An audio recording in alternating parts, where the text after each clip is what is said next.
On se retrouve pour critiquer le long métrage Jacob's Wife, donc, un film Shadows, parce que pour ceux qui n'ont pas vu mes vidéos sur Bull et Podcast Signal Intuition, j'ai Shadows. Donc je commence avec les exclusivités, puis après on verra des classiques. Enfin des classiques, les films qui m'intéressent sur Shadows, hors exclusivité et nouveautés. Puis je pense voir quelques nouveautés aussi, hors exclusivité. Donc c'est un film réalisé par Travis Stevens, c'est le premier film dans lequel je joue à Barbara Crampton. Il y a des films sur Shadow où je les joue. Je crois qu'il y en a deux autres en Jacob's Wife. Voilà, voilà. Donc c'est un film d'horreur. Voilà, un film de genre, on dit ici, mais ils le mettent dans la catégorie horreur, IMDb. Mais moi je dis c'est un film de genre. Film d'horreur, c'est un peu plus précis. Ouais, mon robinet coule en fait parce qu'il y a un problème. Justement, on a appelé quelqu'un pour qu'il vienne voir. Oui, je raconte ma vie alors qu'on parle de cinéma. Je suis mal. Donc, non, mais plus sérieusement, je vous propose de passer à la critique. Je la mets devant mes yeux, voilà, sur l'ordinateur que j'utilise. Voilà, donc, ouais, bah, le robinet, vous pouvez le voir là, tiens. Parce que, ouais, j'ai un robinet dans ma chambre. Donc, ouais, parce que je change vite fait de décor, parce que mon ordi se trouve là en temps normal, en fait. Mais celui-là, j'utilise aussi. Un jeu d'acteur, Barbara Crampton, toujours dans un... Enfin, tout juste dans un jeu pas facile. Elle est très juste dans un jeu pas facile. Alors, après, nous avons Larry Fessenden, qui est très bon lui aussi. Après, on a bien évidemment Cloche... Attends, non, là, ça a traduit, là, c'est pour ça.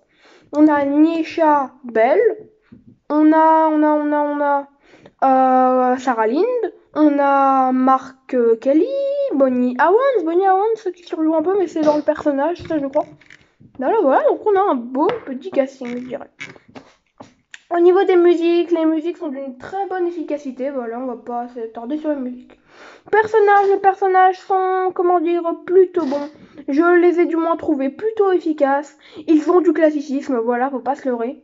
Mais ils ont tout de même des côtés très efficaces. Très intelligents même, j'oserais dire. Même si les antagonistes, voilà, ils sont légèrement bafoués. Pas Barbara Crampton. Scénario, les dialogues sont effrayants, enfin non, j'ai même pas mis effrayants, sont effroyables, sans plus. Ouais, c'est vrai que c'est quand même, mais ça reste simple. Il y a certains dialogues quand même, tu te dis, oh là là, en fait il y a quelque chose de légèrement malsain qui se dégage. Mais sinon, ouais, ça reste simple, efficace. Effroyable, peut-être que j'ai légèrement abusé. Hein. L'histoire est bien entraînante, même si en regardant bien, ça aurait pu être mieux, plus original. C'est un petit amusement tendre avec un côté malsain. Mais c'est plus léger que prévu. Effets spéciaux magistraux, anxiété, gore, death and mystère. Il y a une tension anxiogène qui se dégage quand même, assez flagrante. Mais en fait, ça tient un minimum le spectateur, quoi. En vrai, ça tient un minimum le spectateur. C'est mystérieux, avec un petit côté léger, comme je le dis. Ça reste assez léger. Justement, en parlant de légèreté, l'humour est efficace à fond. Pas tout le temps, mais comment dire, certaines boutades sont pas mal efficaces. Elles ont fonctionné sur moi. Désolé si je bégaye beaucoup. C'est que voilà quoi, je lis ma critique en même temps donc c'est assez dur.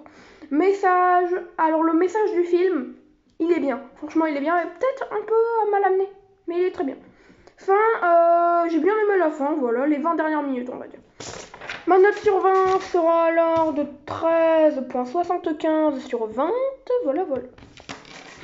Donc, alors bizarrement, alors je pense que je vais le changer de place. Je sais pas encore parce que là vraiment c'est à chaud que je vous fais cette critique comme souvent. Mais là vraiment, je sais pas, j'hésite là sur la note que je vais lui mettre. Enfin sur la place qu'il va avoir dans mon top parce qu'en fait il reste quand même 18ème sur 62. Et ça m'étonne en fait, mais je sais pas, sur le coup j'ai mis ça. On verra avec le temps si je trouve que ça bien. Donc vous l'aurez compris, Jacob's Wife, bah, c'est un plutôt bon film, voilà. Franchement, je vous le conseille. Et ciao, c'était Mortomega. Prenez soin de vous. Et moi, je prends soin de moi.